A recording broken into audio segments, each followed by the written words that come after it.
저희는 하나님 나라 관점에서 말씀을 묵상하자 이 얘기를 계속 하고 있습니다. 지난 시간에 하나님 나라 산책 때 오신 분들은 조금 더 이해가 좋으실 텐데요. 그냥 키워드를 말하면 이겁니다. 세 가지 관점을 유지하자는 거예요. 첫 번째는 총체성.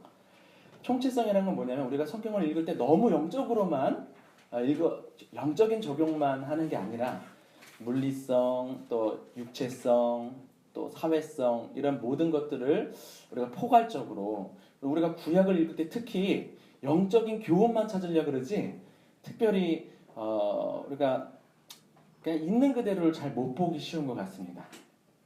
역사에서 있는 그대로 총체적으로 좀 볼 필요가 있고요. 이원론적으로 읽지 않기. 그다음 두 번째는 역사성인데요. 역사는 우리가 참 하나님께서 말씀을 역사 현실 속에서 주어 주셨잖아요. 그래서 그걸 우리가 잘 이해하지 못하면 오늘날 우리가 적용할 때 예를 들면 이제 예레미야 같은 경우를 뭡니까? 항복하라 그러죠, 바벨론에. 네. 그걸 가지고 예전에 우리 친일 하셨던 신앙인들이 그거를 정당화한 본문으로 삼았잖아요. 그러니까 역사적인 그 의식, 또 당시의 역사를 제대로 분별해내지 못하면 우리가 해석하는 데 있어서 좀 어려움이 있습니다. 하나님께서 말씀을 구체적인 현실 속에서 주시면 그 구체적인 현실 속에서 이해해야 합니다. 뿐만 아니라 그것을 우리가 또 이제 교훈은 딱 찾은 다음에 그냥 거기서 또 끝나버릴 때가 많아요. 그 말씀을 오늘날의 역사 현실 가운데 또 적용하는 부분까지가 우리가 애쓰면서 읽을 필요가 있어요. 그래서 하나님 나라 관점으로 읽자 그러면 이런 총체성, 역사성. 마지막으로는 전복성입니다. 전복, 먹는 거 아니고요. 이렇게 우리 세상의 체제와 가치관이 있죠. 거기서 그냥 우리가 교회나 우리의 신앙인들이 세상은 어차피 타락해서 불에 타 없어질 곳이라고 생각하면서 그냥 세상과 등지고 분리된 상태로만 지내는 성경 읽기나 신앙생활이 아니라 오히려 이렇게 왜곡되고 어두워진 이 세상을 하나님의 생명력으로 충만케 하는 소명의식, 사명감을 가지고 읽는 거예요. 그래서 우리가 에베소서 1장 23절을 같이 읽어볼까요? 시작! 교회는 그의 몸이니 만물 안에서 만물을 충만하게 하시는 이의 충만함이니라. 요 교회관을 꼭 머릿속에 염두에 두셔야 됩니다. 교회는 세상과 분리되어 있는 곳이 아니라 만물이 세상이죠. 세상을 충만하게 하는 그 역할들을 감당하는 거예요. 그래서 우리 늘 그걸 기억하셔야 돼요. 세상과 우리가 분리의식을 가지고 살아가는 게 아니라 세상을 충만하게 하시는 자, 하나님의 충만의 역할을 우리가 감당하는 겁니다. 하나님 나라의 심장으로서. 이러한 관점으로 우리가 성경을 읽어가고 또 오늘날 우리의 현실 가운데 적용하는 방식으로 말씀을 읽고자 저희가 앞에다가 하나님 나라 관점으로 성경 읽기, 스가랴 산책하기, 예레미야 애가 산책하기 이렇게 붙이는 것을 이해하시면 좋겠습니다. 우리가 세계관이라는 이야기들은 많이 듣죠. 기독교 세계관.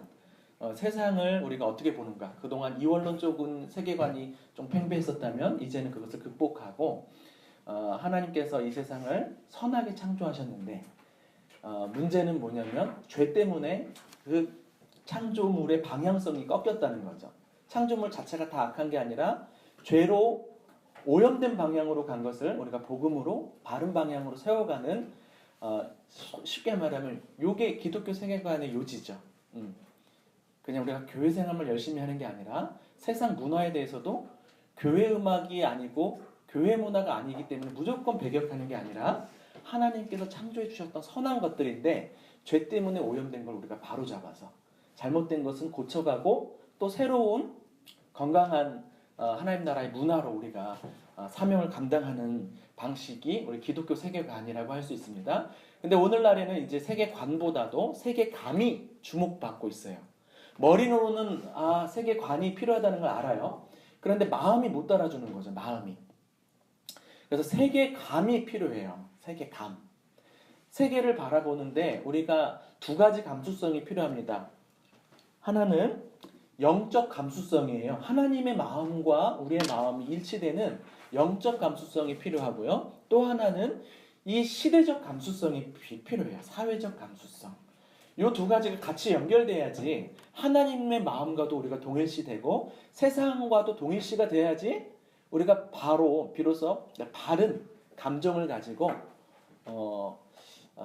적절한 정당한 신앙생활 또 세계를 바라보는 관점을 가지고 살아갈 수 있다는 겁니다. 그래서 여러분 특별히 애가잖아요. 여러분 예레미야 애가는 어떤 감정이 우리가 필요할까요? 애통의 감정이죠. 애통의 감정. 저는 조금 몸이 건조한 강사입니다. 그래서 교환만 보셔도 아시겠지만 굉장히 빡빡하게 뭔가 논리적, 지식적으로 많이 써놨죠.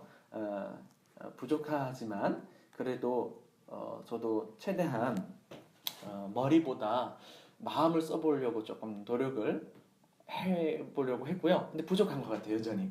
그래서 지금도 은혜를 구합니다.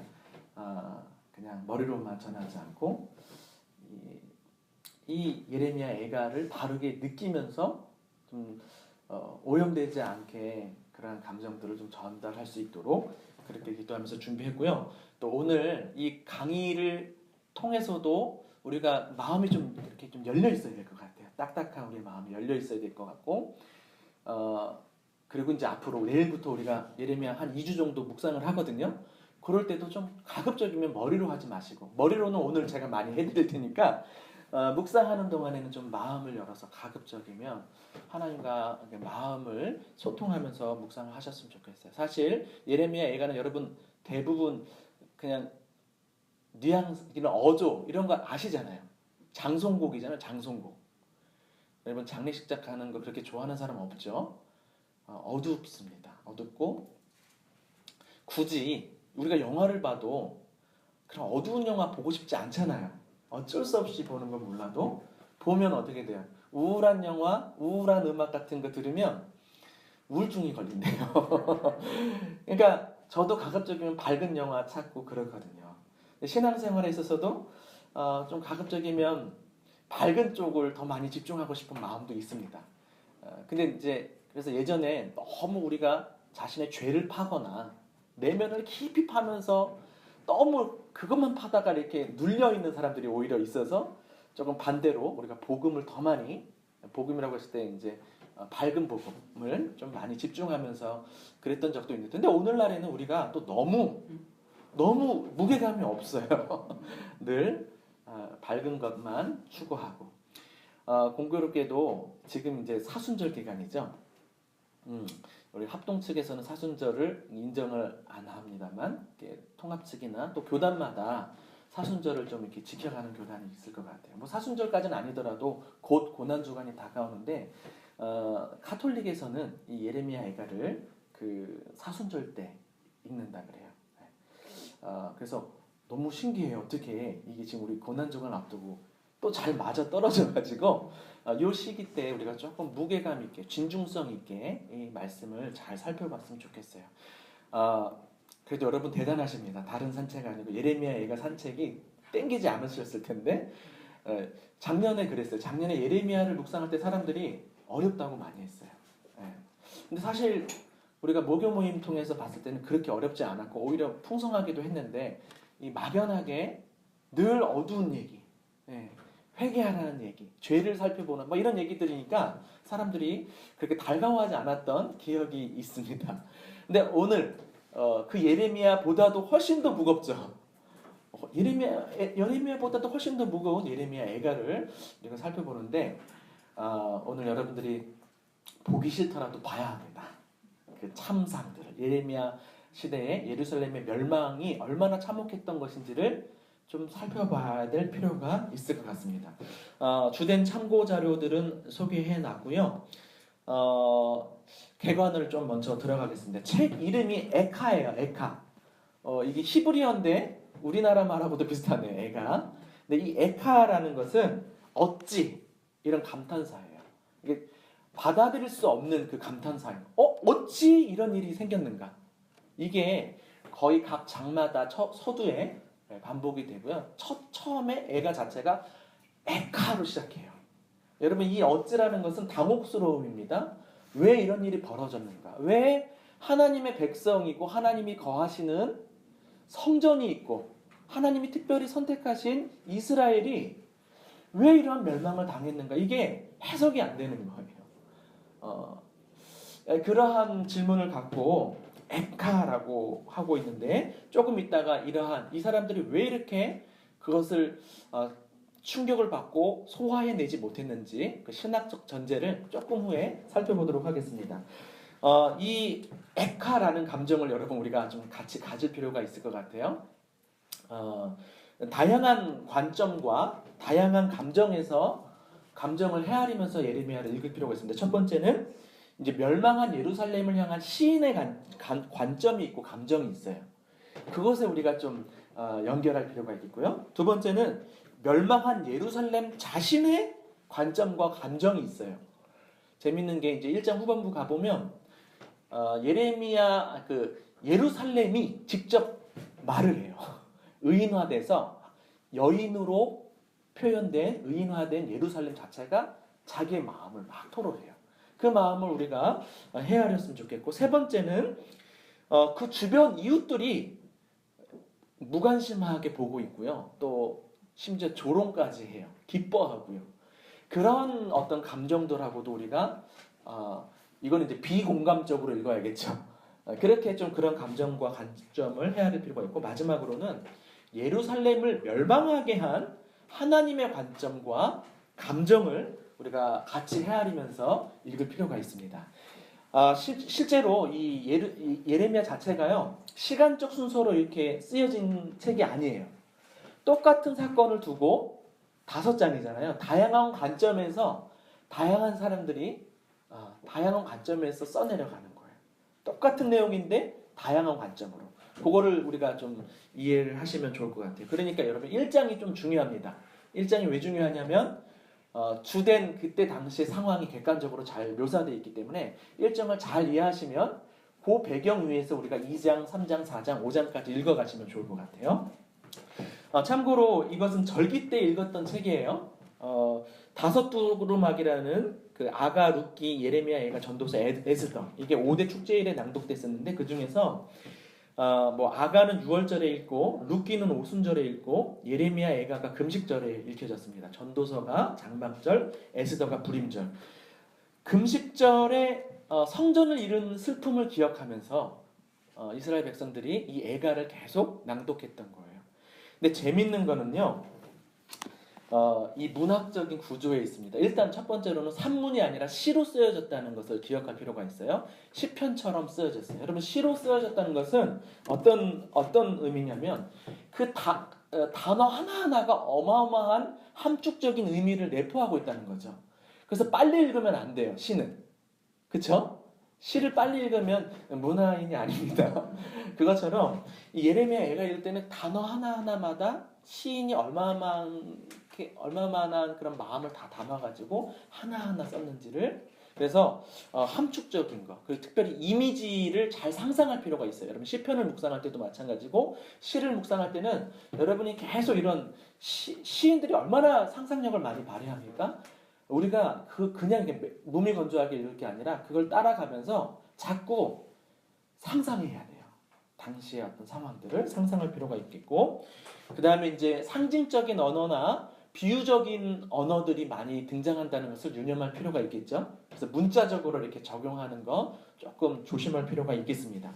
그 다음에 가장 중요한 특징이 아크로스틱이라 그래서 그 이합체 혹은 여러분 이렇게 돼 있어요. 시편 150편이 어떻게 쓰여져 있는지 아시죠? A, B, C, D, E, F, G 그렇게 알파벳 순서로 돼 있듯이 이 예레미야 예가도 알파벳 순서대로 써 있어요. 그러니까 A, B, C, D가 아니라 알렛, 베트, 김멜, 달렛 이렇게 그 순서대로 가고 있는데 히브리어 자음이 그렇게 해서 자음이 아니라 히브리어 그 알파벳이 22개예요, 총. 그러니까 매 장이 22절로 돼 있어요. 매 장이 22절로 돼 있고 특별히 3장은 좀 길어요. 66절이에요. 곱하기 3씩이에요. 알파가 아니라 알렙 곱하기 3씩. 그러니까 1, 2, 3절이 알렙, 4, 5, 6절이 베트 이렇게 그렇게 쓰여져 있어요. 가장 긴 이유가 있겠죠? 그냥 여러분 뭐 상상해 보면 좋겠는데 3장이 가장 긴 이유는 가장 중요하기 때문이에요. 그래서 여러분 우리가 이따가도 좀 3장에 더 많이 주목할 필요가 있습니다. 그리고요, 뭐 5장은 알파벳 수는 아니에요. 그렇지만 22절로 해가지고 같이 들어와 있다는 걸 참고하시면 좋을 것 같습니다. 여기서 우리가 생각해 볼 게 있어요. 왜 저자는 이렇게 알파벳 순서대로 기록을 했을까? 하면 여러분 편안하게 생각해 보세요. 아침부터 머리를 좀 쓰게 해서 죄송합니다. 왜 저자가 알렙부터 해서 알파벳 순서대로 이렇게 기록했을까요? 일단은 그만큼 꼼꼼하게 쓰여진 책이라는 것을 대충 쓴 게 아니라 굉장히 이렇게 꼼꼼하게 쓴 책이라는 것을 알 필요가 있겠고, 여러분 이게 딱 생각이 안 날 것 같은데 알파벳 순서대로 이렇게 쓴 것은요, 이 예루살렘의 멸망, 심판이 완벽한 심판이었다는 것입니다. A부터 Z까지. 알파부터 마지막이 뭘로 끝납니까? 타우까지 완벽하게 하나님의 심판이 임했다는 것을 두드러지게 나타내고 있는 거죠. 또 하나는 뭐냐면 알렙부터 이 타우까지 알파벳 순서를 통해서 기록함으로 말미암아 이스라엘 백성들이 이 말씀을 더 잘 암송하도록 여러분 암송을 위해서 이렇게 썼다는 것을 생각해 볼 필요가 있어요. 여러분 우리가 암송하는 건 대부분 어떤 거 암송하세요? 축복의 말씀들 암송하지 않습니까?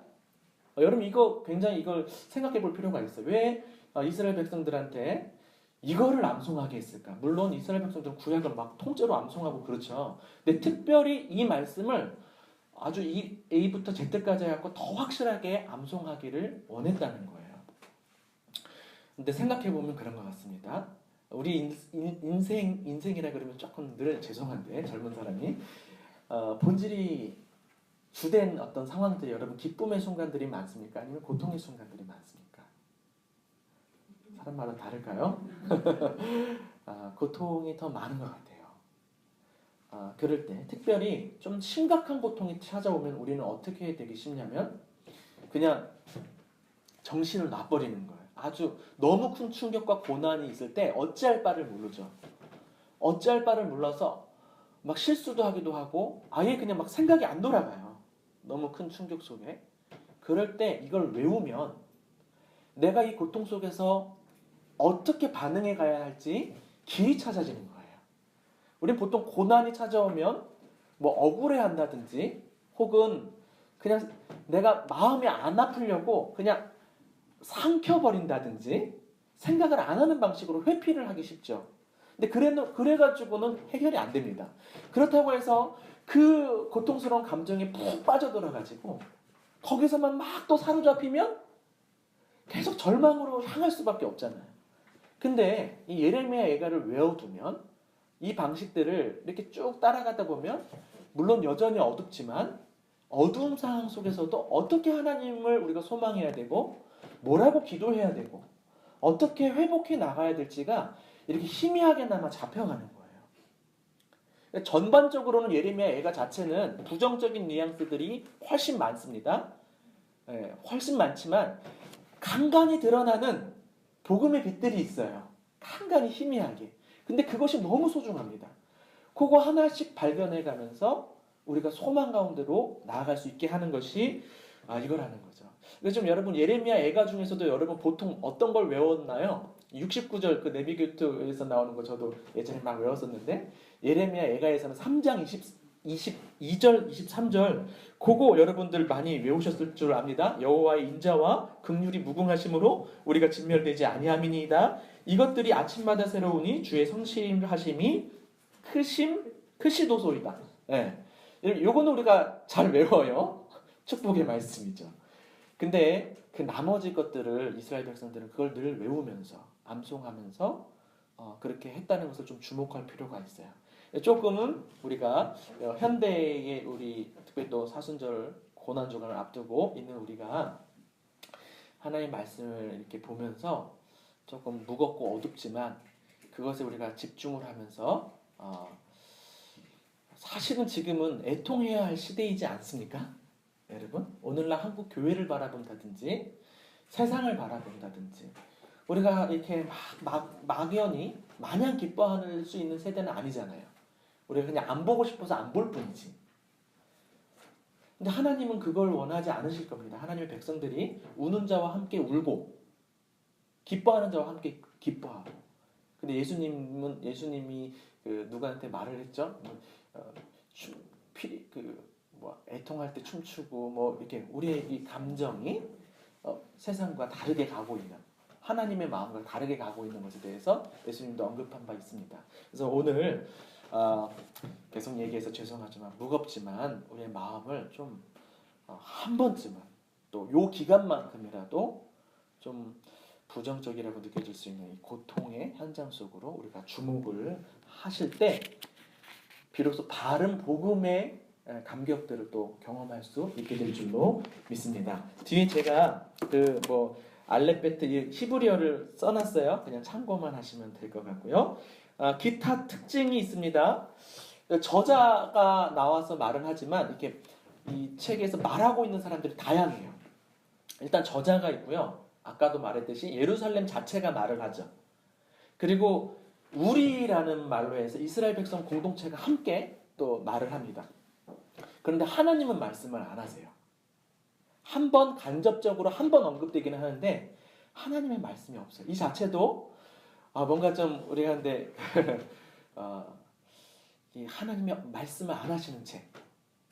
뭐 루키나 에스더 같이 하나님 말씀은 안 하지만 막 섭리가 있는 책하고는 다르게 어때요? 느낌 자체가 이 애가 자체에 하나님이 침묵하고 계시고 하나님과의 거리가 굉장히 멀어져 있는 느낌을 받을 수 있지 않습니까? 네, 그런 마음들을 우리가 또 생각해 보면 좋을 것 같습니다. 기타 A, B, C, D, E에 제가 써놨던 것은 그냥 참고 나중에 하시면 될 것 같고요. 저자를 이해해 봅시다. 예레미야 애가는 누가 썼을까요? 예? 제목이 예레미야 애가니까 예레미야가 썼다. 이게 이제 보통 우리가 거의 확실시하게 추정되고 있는 거예요. 왜냐하면 예레미야에서 나왔던 표현들이 그대로 나타나기도 하고 또 주제도 같고 내용도 같고 예루살렘의 멸망을 다루고 있기 때문에 그래서 너무도 뻔하게 분명하게 이 저자는 예레미야 같아요.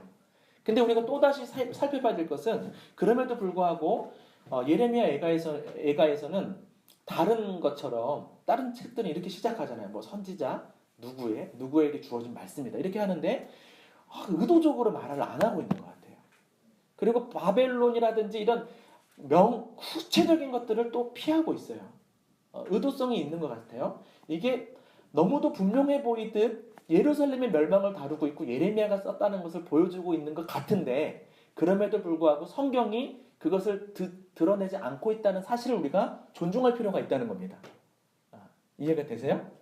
그 말은 당시 이스라엘 고통받고 멸망한 이스라엘 백성뿐 아니라 오늘을 살아가는 우리에게도 똑같이 적용이 걸림없이 되기를 원하는 마음이겠죠. 여전히 우리도 나의 죄든 남의 죄든 죄 때문에 우리가 고통의 세월들을 살아가고 있지 않습니까? 그럴 때 우리가 이거를 그냥 막연하게 어떤 한 역사적인 사건에서만 일어났던 일로 한정시키는 게 아니라 오늘 우리 시대에 우리의 역사 가운데 적용할 수 있도록 한 저는 배려라고 생각해요. 그래서 예레미야처럼 보이지만 예레미야를 밝히지 않고 있는 이 성경의 이런 특성들을 존중할 필요가 있다. 여러분 예레미야를 작년에도 묵상했고 아마 올해 후반부에도 있을 텐데 예레미야 주된 메시지가 심판이죠. 하나님이 공의로우신 분이라는 겁니다. 정의를 내세워요. 이스라엘 백성들이 멸망한 이유가 단지 종교적 그런 예배나 이런 것들을 잘 못 드려서 망한 게 아니라 정의롭지 못해서 망했다. 이 얘기를 계속하면서 정의를 강조합니다. 그래서 이 정의이지만 그러면서도 정의만 딱 내세우고 끝나는 게 아니라 또한 회복을 바라보죠. 회복을. 우리가 이 정의와 회복을 같이 생각할 필요가 있어요. 항상. 정의만 부르짖으면 그냥 그건 사회운동으로만 마치 끝날 수밖에 없을 것 같아요. 근데 기독교인들은 물론 사회도 마찬가지지만 정의와 더불어서 회복을. 우리 하나님이 어떤 하나님이에요? 공의의 하나님인 동시에 사랑의 하나님이시죠. 근데 이것을 우리가 잘 우리의 실제 현장 속에서는 맞추기가 어려운 것 같아요. 정의를 구하면 뭔가 사랑을 잃어야 될 것 같고, 또 사랑을 구하다 보면 정의를 훼손해야 될 것 같고, 사랑 안에서 진리를 말한다 이렇게 우리가 뭐 나름 정리할 수 있겠지만, 진리가 있지만 사랑이 있어야 돼요. 누가 그랬죠? 진리가 없는 사랑은 거짓 사랑이고 사랑이 없는 진리는 죽이는 것이다 이렇게 말하기도 했어요. 공교롭게도 지금 우리 성서윤님 본부에서 7주 과정으로 성경 읽기 스펙트럼 해가지고 다양한 방식의 성경 읽기가 세미나가 펼쳐지고 있는 거 아십니까? 매주 월요일 지난주부터 시작해가지고 오늘이 둘째 주예요. 2시부터니까 이따 끝나고 잽싸게 달려가가지고 보시면 되겠는데, 오늘 주제가 회복적 정의로 성경 읽기예요. 이런 주제를 잘 못 들어봤죠. 오늘 강사님이 광주 지부의 총무 새로 오신 분인데 평화운동을 많이 하셨던 분이에요. 그래서 딴 데서 잘 듣지 못할 그런 회복적 정의, 성경에서 살펴보는 어떻게 좀 그런 본문들도 살펴보기도 하고, 우리가 그럼 오늘 학교 교육의 현장이나 교회 교육의 현장 속에서 어떻게 회복과 정의를 동시에 추구할 수 있는지. 끝나고 가실 분들은 저도 지금 굉장히 고민하고 있어요. 밥 먹을 시간도 빠듯할 텐데 아무튼 빨리 가가지고, 그게 7주 과정을 다 들으면 5만 원인데 하루하루 들으면 10,000원씩 들을 수 있어요. 제가 첫 주를 제가 끊었습니다. 지난주에 하나님 나라로 성경 읽기 해가지고 저번에 저희가 했던 것들을, 그리고 다음 주에는 뭐가 있을까? 아무튼 그 7가지 뭐 이렇게 국민일보에도 광고가 나오고 그랬어요. 잘 못 보셨죠? 그래서 그것도 한번 살펴보시고 이따 오늘 거 회복적 정의로 성경 읽기도 한번 읽어보셨으면 좋겠어요. 그런데 이렇게만 광고하면 안 될겠죠. 저희가 다음 주부터 8주 과정으로 또 좋은, 여기서 2시부터 5시까지 프로그램이 있습니다. 8주 과정의 성경 개관. 그래서 원래는 목회자용으로만 하려다가 오픈을 했어요. 그리고 강의로도 그 등록비도 많이 최대한 강사님과 지금 강의 중에 광고를 해서 죄송한데, 다음 주부터 있을 8주 과정에도 여러분 신청하셔서 같이 여기서 하니까 2시부터 5시까지 8주 과정 동안 하나님 나라 관점에서 성경 개관을 하는 거예요. 창세기부터 요한계시록까지 월요일 오늘. 그래서 그렇게 보시면 도움이 될 것 같아요. 오늘만 그러니까 한번 본부로 한번 가보시고요. 다음 주부터는 또 여기 참고하면 좀 좋겠어요. 잠깐 샜습니다. 늘 고민해야 돼요. 우리에게도 마찬가지죠. 우리가 하나님 앞에 죄를 졌어요. 늘 우리는 회복만 바라지만 그 안에서 정의의 측면들을 마땅한 분량으로 우리가 생각을 해야 되고요. 동시에 그러면서 우리가 어떻게 회복을 향해 나아갈 수 있을지, 나의 죄에 대해서 여러분 먼저 그렇게 보셔야 되고요. 또 하나는 다른 이들의 죄에 대해서도 마찬가지고, 우리 공동체의 죄, 이 사회의 죄에 대해서도 정의와 회복적 차원에서 우리가 바라봐야 될 부분들이 있습니다. 자, 제가 이제 배경을 조금 더 살펴볼게요. 오늘 시간이 조금 없지만 그래도 이 시간 통해서 서론적인 이해를 갖는 게 훨씬 더 여러분 묵상할 때 또 도움이 될 것 같아서, 그리고 만약에 시간상 제가 조금 가볍게 넘어간다 그러면 좀 자세하게 비교적 여기 써놨습니다. 그래서 묵상하시면서 보면서 도움을 얻을 수 있으니까, 그래도 전 가급적 다 끝내려고 그러는데 배경이 조금 더 중요합니다. 뭐 특별하게 제가 역사적으로 연구한 배경을 말씀드리는 게 아니라, 이 말씀 예레미야를 애가를 잘 이해하기 위해서는 그때 당시 시대적 배경을 아셔야 되죠. 성경에 나와 있는 거, 예레미야 52장, 또 열왕기하 25장, 역대하 36장, 예레미야 39장을 여러분들이 한번 좀 먼저 읽어보시고 예레미야 애가를 보시면 좋겠는데요. 예레미야 52장만 제가 좀 간추려가지고 여기 나왔습니다. 시간 관계상 제가 이 내용도 어떠한 내용이 있었는지를 조금 굵은 글씨를 쓴 거를 위주로 좀 살펴볼게요. 5절을 볼까요? 시드기야 왕 제11년까지 포위되었더라. 그 4절을 보시니까 어떻게 돼 있어요? 시드기야 제9년이죠. 9년부터 시작해갖고 11년까지 포위되었다니까 얼마 동안 포위된 거죠? 여러분 이거를 우리가 이제 상상을 많이 하셔야 돼요. 2년 동안 포위됐다는 거 얼마나 끔찍했을지를 생각해 봐야 돼요. 한 번에 멸망당한 게 아니라 2년 동안 포위가 됐어요. 그럼 어떤 일들이 발생할까요? 먹을 것 다 떨어지겠죠? 기근이 막 찾아오죠? 양식이 떨어지죠? 또 어떤 게 있을까요? 그냥 질병이 창궐하게 돼요. 오물 같은 것들을 처리를 못하는 거죠. 그런 여러분, 저도 상상도 못할 것 같은데 저는 이 예레미야 애가를 묵상하면서 유대인 학살 그때를 조금 본 영화들을 좀 떠올리면서 많이 기억해봤어요. 사람들 막 숨어 지냈잖아요. 안 잡히려고. 안네 프랑크 하우스 그 안내 일기 뭐 등등 보시면 숨어 있잖아요. 갇혀 있고 그런 어떤 마음들을 좀 생각하면서 읽으면 좋을 것 같은데 여튼 2년 끔찍한 긴 기간입니다. 그 긴 기간 동안에 포위가 돼 있고요. 6절에 보니까 기근이 양식이 떨어졌다 이런 얘기가 나오고 8절에 보면 왕이 도망갔다가 시드기야 왕이 도망갔다가 바벨론 왕의 군대에 사로잡히게 됩니다. 여러분 근데 이 왕이 사로잡혀서 보니까 조금 더 뭐랄까 좀 잔인하죠. 9절 그들이 왕을 사로잡아 그를 하마 땅 리블라에 있는 바벨론 왕에게로 끌고 가매 그가 시드기야를 신문하니라. 바벨론 왕이 시드기야의 아들들을 그의 눈앞에서 죽이고 이게 얼마나 끔찍해요. 또 리블라에서 유다의 모든 고관을 죽이며 그 다음에 아들 죽는 거 눈으로 보게 한 다음에 그 눈을 어떻게 해요? 빼고 노사슬로 그를 결박하여 바벨론 왕이 그를 바벨론으로 끌고 가서 그가 죽는 날까지 오게 가두었더라. 왕이 굉장히 비참하게 죽어가는 그 내용이 있습니다. 여러분 그 왕이 이렇게 멸망당했다는 것 자체는요 그냥 역사적 현실로만 볼 것이 아니라 이스라엘 백성들한테는 굉장히 큰 충격이었다는 것을 생각해 볼 필요가 있어요. 왜냐하면 이따가 조금 더 살펴보겠지만 다윗 언약 있죠. 사무엘하 7장에 나오는 다윗 언약을 보면 하나님이 다윗의 후손의 그 왕위를 경고케 하시겠다고 말씀하셨거든요. 그러니까 이스라엘 백성들한테는 유일한 이렇게 침략이 있고 포위가 되었더라도 그들의 희망은 뭐였냐면 이 왕을 통해서 뭔가가 이루어질 것이라는 회복에 대한 기대가 있었는데 결국 마지막 기대까지 꺾인 거예요. 왕이 잡혀가서 두 아들 죽고 그 후손 싹이 마른 거죠. 충격이었다는 사실을 좀 생각해 볼 필요가 있습니다. 그냥 역사 이야기에서 왕이 그냥 끌려간 이야기가 아니에요. 이스라엘 백성에게는 마지막 남은 희망이 사라진 거예요. 또 하나는 뒷부분 보니까 13절 보니까 여호와의 성전과 왕궁을 불사르고 성전이 불탔다. 이것도 엄청난 충격이었어요.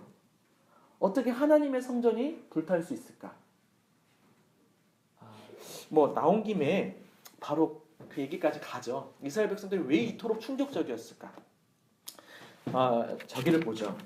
여러분 그 5페이지를 보시면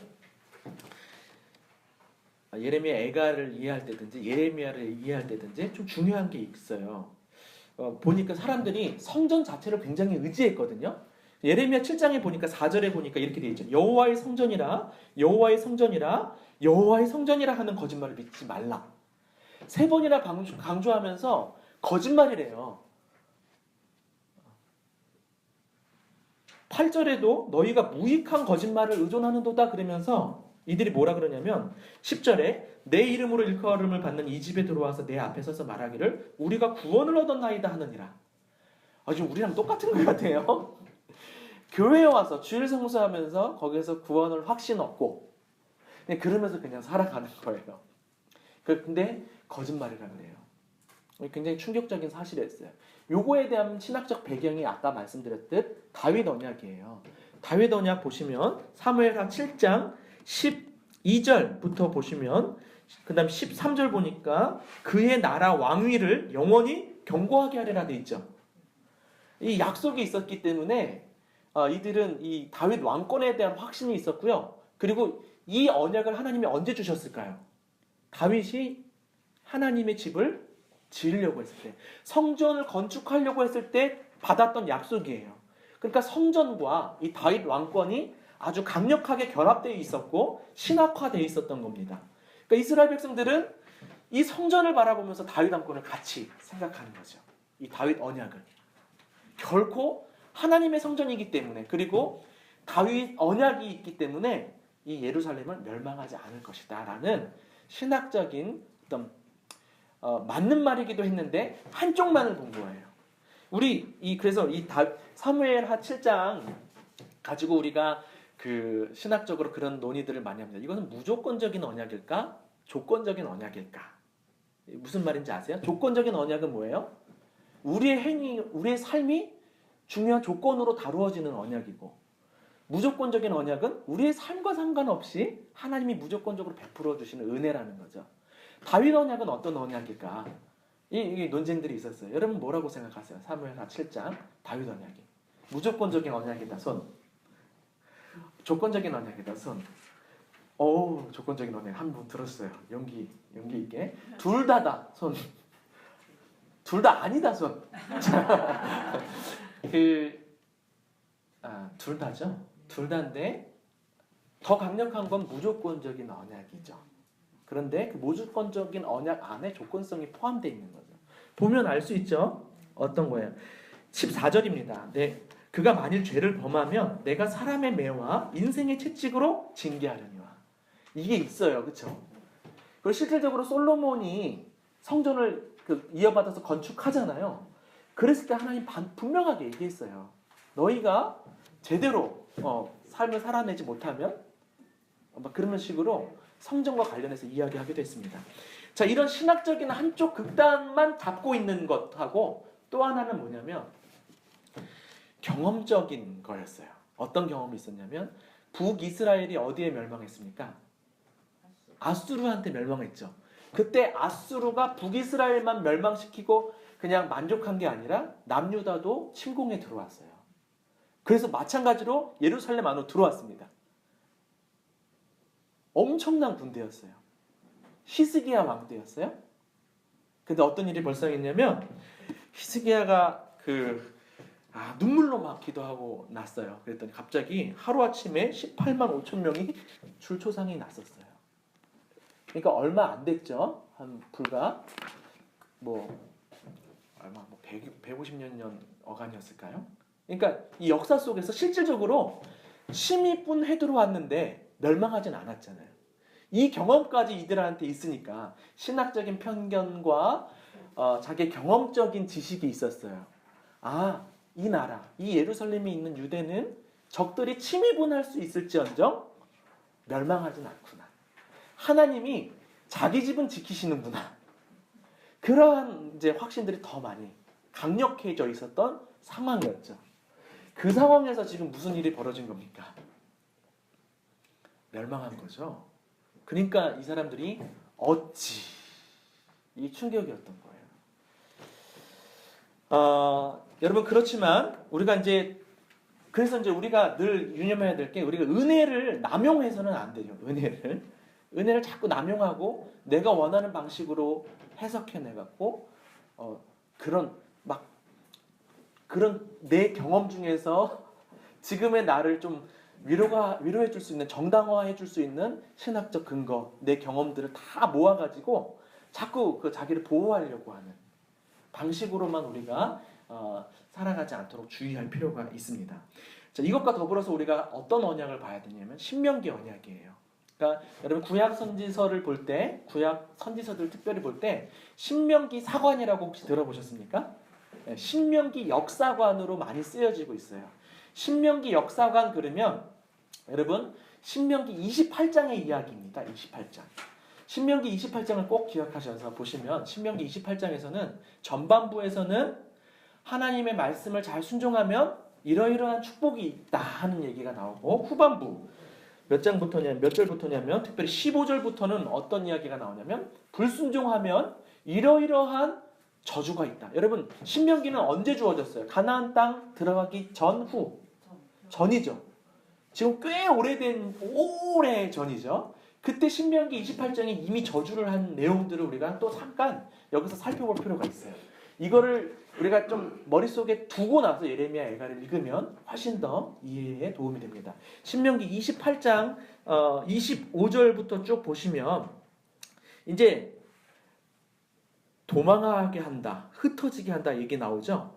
29절 보면 맹인이 어두운 데에서 더듬는 것 같이 내가 백주에도 더듬고 내 길이 형통하지 못하여 항상 압제와 노략을 당할 뿐이리니 너를 구원할 자가 없을 것이며 이게 그대로 오늘 예레미야 애가에서 다시 오늘날 이 가나안 땅 들어가기 전에 주어졌던 이 말씀이 성취되고 있는 거야. 안타깝게도 말씀은 성취되는 거 감사한 일인데 부정적인 말씀이 성취되는 것을 우리가 똑똑하게 보게 되는 거예요. 어마어마한 기간 차이죠. 현재 이 예루살렘 멸망한 시기랑 이 신명기가 주어진 시기의 차이는. 자, 또 어떤 게 나오냐면 36절 임금을 너와 내 조상들이 알지 못하던 나라로 끌어가시리니. 그리고 비방거리가 된다 그러죠. 42절 보니까 이방인이 높아지고 내 위에 뛰어나고 너는 점점 낮아질 것이고. 원래 이스라엘이 굉장히 높아졌었는데 역전이 일어난다는 얘기가 나오고요. 47절 모든 것이 풍족하여도 기쁨과 즐거운 마음으로 내 하나님 여호와를 섬기지 아니함으로 말미암아. 이거 47, 48절 되게 무서운 말씀 같아요. 풍족할 때 우리가 하나님을 잘 섬기지 못하면 어떻게 될까요? 내가 줄이고 목마르고 헐벗고 모든 것이 부족한 중에서 이렇게 나와요. 여러분 예레미야 애가 4장 보면 얼마나 굶주렸는지 그 굶주림에 대한 이야기들이 가득히 나오거든요. 그런 것들도 우리가 살펴볼 수 있겠고, 그 다음에 49절 보니까 독수리가 날아오는 것 같이 너를 치러 오게 하시리니. 이스라엘 그 왕이 잡혀갈 때 바벨론이 독수리같이 온다는 표현이 또 나와요. 거의 그대로 이게 이루어지고 있는 것들을 볼 것입니다. 50절 보니까 노인, 유아, 너무 끔찍하죠. 유아에 대한 이야기들 예레미야 애가에서 몇 번이나 반복해서 유아가 얼마나 불쌍하게 죽어가는지가 다 나오고 있습니다. 52절 땅의 모든 성읍에서 에워싸이고요. 그 끝부분 보실까요? 내 하나님 여호와께서 내게 주신 자녀 곧 내 몸의 소생의 살을 먹을 것이니라. 엄마가 자식을 살을 먹는 그 아주 비참한 반인륜적인 그 일이 벌어지는 것이 예레미야 애가에서도 등장합니다. 저도 애를 요즘에 7개월 된 아기를 키우고 있는데 마음이 더 와닿더라고요. 요런 아기. 얼마나 엄마 젖에 의존하면서 살아가는 그 아기가 조금이라도 젖이 안 나올 때 얼마나 힘들어하는지도 보고 그러는데 아주 계속 봅시다. 땅에서 뽑힐 것, 특별히 땅이 많이 강조되고 있다는 것도 주목해 보실 필요가 있어요. 땅의 신학이라고 하는데요. 이스라엘 백성들에게 땅이 기업으로 주어졌어요. 기업으로. 그냥 잘했으니까 땅 줄게, 부동산 줄게 이게 아니라 엄청난 언약 백성으로서의 상징이기도 하고, 그래서 이 하나님께서 주신 땅이기 때문에 이거는 팔아서도 안 됐었어요. 서로. 그만큼 이 땅은 보호가 되는 땅이었어요. 그런데 이 땅에서 약속의 땅인데 이 약속의 땅 기업을 잃어버리게 되는 이야기. 쫓겨나기도 하고요. 혹은 그 땅에 남더라도 그 땅의 소산을 못 누려요. 나중에 이제 예레미야 애가에서 볼 텐데 물도 사 먹어야 되고요.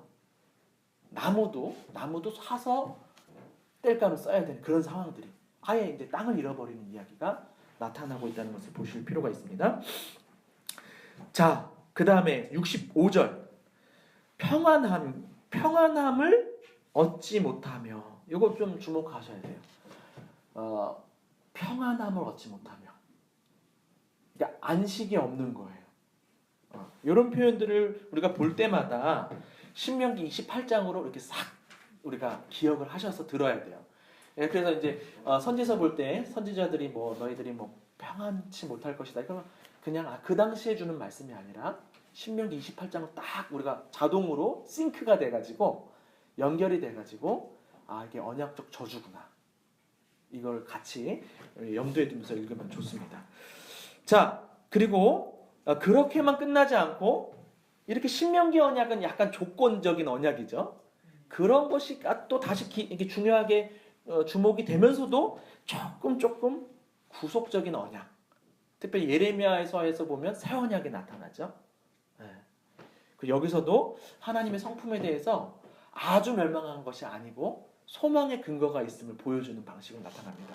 그 외에 기타 주제들을 여러분 살펴보시면서 여러분 따로 노트할 때가 있으면 오늘 강의를 들으면서 좀 여러분들 방식으로 좀 정리를 해갔으면 좋겠는 게, 첫 번째는 고난에 대해서 우리가 어떠한 태도를 지녀야 할지를 여기서도 쭉 살펴보지만 따로 정리를 좀 해보시면 좋을 것 같고요. 두 번째는 특별히 기도에 대해서 많이 강조가 되거든요. 오늘 예레미야 애가서에서 내가 어떻게 기도해야 될지를 오늘 예레미야 애가서를 통해서 여러분들이 또 여러분들만의 기도에 대한 메모들을 좀 해가시면 좋을 것 같아요. 그래서 이걸 가지고 시간만 많으면 여기서 딱 기도회까지 하고 끝나면 제일 좋은데, 돌아가셔서 이번 주 안으로는 꼭 한 30분에서 1시간은 꼭 한번 시간을 떼어서 여기서 여러분들이 메모한 기도 어떤 노트를 가지고 기도를 한번 해보셨으면 좋겠어요.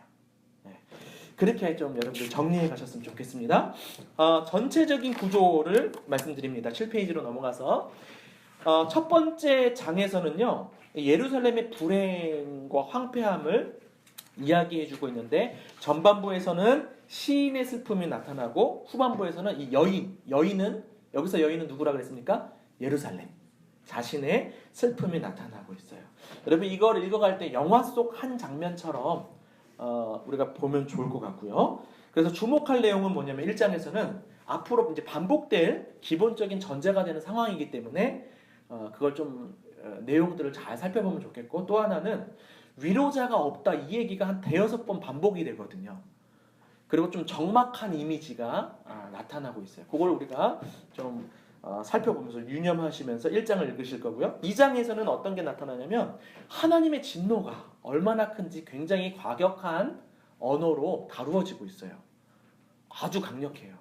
그래서 하나님의 진노가 얼마나 크셨는지를 보면서 동시에 하나님이 그렇게 크게 진노할 수밖에 없었던 우리 죄의 문제가 얼마나 심각한지를 같이 생각해 볼 필요가 있어요. 여러분 성경 전체에서 이토록 무서운 하나님 못 만날 것 같은데요. 오늘 그 2장을 보시면서 하나님이 이런 면도 있었구나 깜짝 놀랄 부분이겠습니다. 그 다음에 그래서 뭐라 그러냐면 시인이 부르짖으라고 막 외쳐요. 하나님의 진노에 대해서 그냥 막 아주 쉽게 생각하지 말고 진짜 부르짖어야 한다. 오늘날 부르짖는 기도가 많이 약해졌죠. 이걸 통해서 우리가 부르짖는 기도에 대해서도 좀 많이 생각할 것이고요. 세 번째가 중요하다고 그랬습니다. 여기서 이제 반전이 일어나거든요. 회복에 대한 소망이 쫙 펼쳐집니다. 그래서 66절 가장 긴 절이라고 그랬는데, 특별히 순환자 자신, 이 저자인 예레미야가 일단은 자기 고통을 다시 얘기해요. 근데 이것은 그냥 예루살렘하고 동일시한 고통이 아니라 실제 예레미야 자신의 고통. 내가 그 사람들을 위해서 말씀도 전했고 아파하기도 하는데 오히려 자기 자신이 조롱받고 있는, 예레미야가 그랬죠?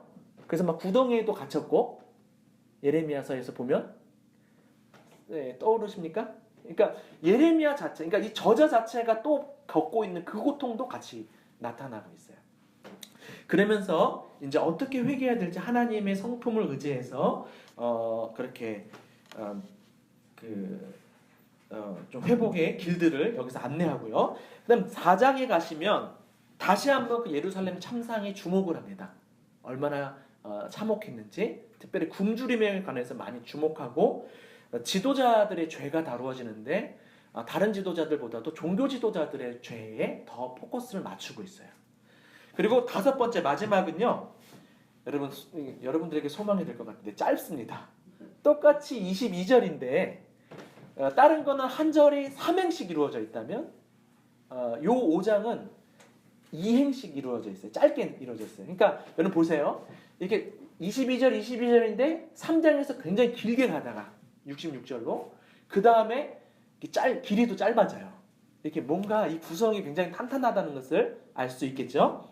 자, 그 정도로 해서 보시고 매일 성경의 앞에 보면 강조점이 있습니다. 첫 번째, 예루살렘 멸망을 경험한 자들의 깊은 슬픔과 영적 고뇌, 그리고 시온을 멸망시킨 하나님의 공의, 그리고 이스라엘의 적에 대한 신정론적인 문제. 그러니까 여러분 예레미야서라든지 예레미야 애가를 볼 때 우리가 두 가지를 염두에 두셔야 돼요. 첫 번째는요, 그 죄에 대한 자기 고백적인 느낌 있죠. 우리가 늘 남 탓하기 바쁜데 우리 죄라는 거예요. 우리 죄. 나부터 돌아봐야 되는 거예요. 우리가 신앙인들이 해야 할 첫 번째 자세가 뭐냐면 자기를 돌아보는 거죠. 그렇죠? 여러 고난의 현실 속에서 남 탓하기 전에. 근데 또 하나는 뭐냐면요. 자기만 돌아보는 게 아니에요. 아주 정직하고 솔직하게 예레미야에서도 나오고 예레미야 애가에서도 나오는데 그 대적들에 대한 그 심판자들에 대한 원망과 저주와 그들도 심판해달라는 그러한 요구가 같이 나아가게 돼 있습니다. 여러분 이 두 가지가 다 있어야 된다고 저는 생각해요. 늘 우리 기독교인들 착한 기독교인들은 컴플렉스가 있어가지고 자기 죄만 파죠. 그래서 남 탓을 잘 안 하려고 그러잖아요. 근데 그게 정말 신앙적인 걸까 또 살펴봐야 돼요.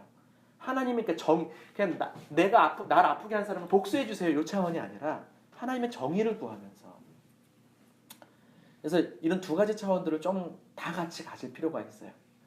자기 죄를 먼저 잘 돌아보고 그 다음에 이것에 대해서 우리 원수들에 대해서 정직한 마음으로 하나님께 토로할 수 있어요. 또 더 심지어는 하나님에 대해서도 정직하게 아주 조심스럽게 이렇게 줄타기 하는 듯한 긴장감 속에서 하나님에 대해서 이게 지금 원망인지 불평인지 원망하면 안 되잖아요. 하나님 그렇죠? 그건 좀 지키셔야 되는데 그렇다고 해서 우리가 막 우리 삶은 어려운데 막 기계적으로 하나님 늘 감사합니다 찬양합니다 안 돼요. 근데 그런 상황 속에서 온 예레미야 예가를 보면 이 사람들이 하나님에 대해서도 뭔가 불편한 감정들이 조심스럽게 이렇게 묻어나와요. 이게 우리의 실종 같습니다. 그렇지만 그러한 가운데 결국에는 자기 죄를 고백하게 되는 것 그리고 여전히 변함없는 하나님의 영원하신 성품 특별히 자비와 긍휼이 강조돼요. 예레미야 애가에서 하나님의 자비가 뭐냐면 헤세드 룻기에 잘 나오는 헤세드 있죠. 헤세드 그리고 긍휼은 라함밈이라고 그 하나님의 자비와 긍휼이 아주 우리가 붙잡아야 할 중요한 성품으로 다뤄지고 있어요. 그러니까 이것들을 우리가 살펴보면서 소망으로 이어지는 이 얘기를 왜 해야 되냐면 우리가 너무 자동적인 회개를 생각해요. 내가 회개 기도하면 하나님이 당연히 용서해 주셔야 되고 당연히 나에게 축복을 해 주셔야 될 것 같은 마치 자판기에 내가 뭔가 하면 하나님은 거기서 용서와 축복이라는 것을 딱 내려주시는 자동 자판기처럼 그렇게 생각해서 회개를 쉽게 여기는 또 그게 있으니까 우리가 죄를 또 쉽게 여기는 그런 측면이 없지 않아 있습니다.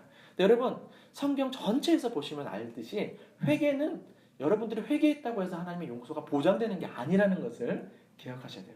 당연히 회개는 해야 되지만 용서의 근거는 우리의 회개가 아니라 하나님의 성품에 있다는 거. 그래서 우리가 겸손히 하나님 앞에 회개해야 돼요. 물론 십자가를 의지하면서 우리가 더 담대하게 기도할 수는 있지만 한번 보세요. 이런 기도가 우리가 좀 더 필요한 것 같습니다. 지금 뭐 결론들을 막 다 이 서론부에서 다 말씀드리고 있는데 이스라엘 백성들은 성전에 의지했고요. 여러 종교 행사들, 종교 절기들 이런 것들이 우상이 되었어요.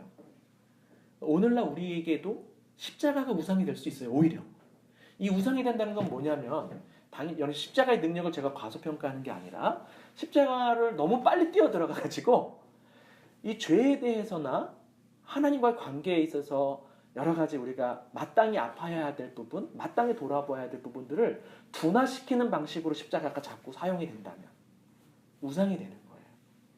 조금 위험한 말인가요? 당연히 십자가를 의지해야 돼요.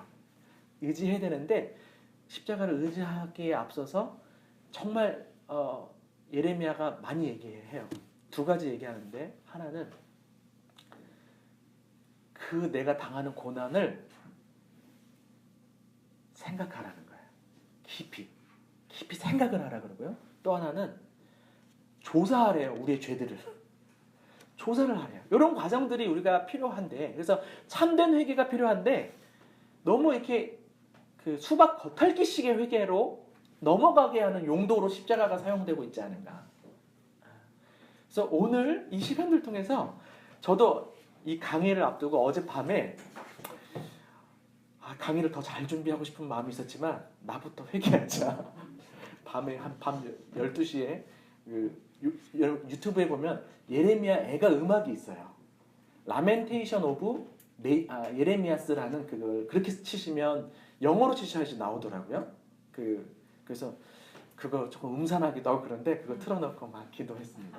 기도하는데 저도 예레미야처럼 눈물을 많이 흘리고 싶은데 눈물이 많이 안 나와서 계속 더 기도해야겠다는 생각이 들었는데 좀 우리가 눈물을 흘리는 이 사순절 기간, 고난주간 좀 그래서 우리가 눈물을 좀 마땅히 흘려야 될 부분 흘려가면서 바른 좀 신앙의 위치들을 잡아갔으면 좋겠습니다. 여러분 여기까지가 서론이었어요. 서론이라기보다 개관이었어요. 1시간 정도 했는데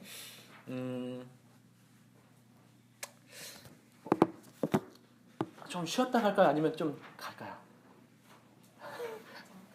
예, 잠깐 쉬고 5분만 쉬었다가 5분만 쉬었다가 이제 본문으로 바로 들어가도록 하겠습니다. 5분만 쉬겠습니다. 밖에 간식도 있으니까요. 좀 살펴보시고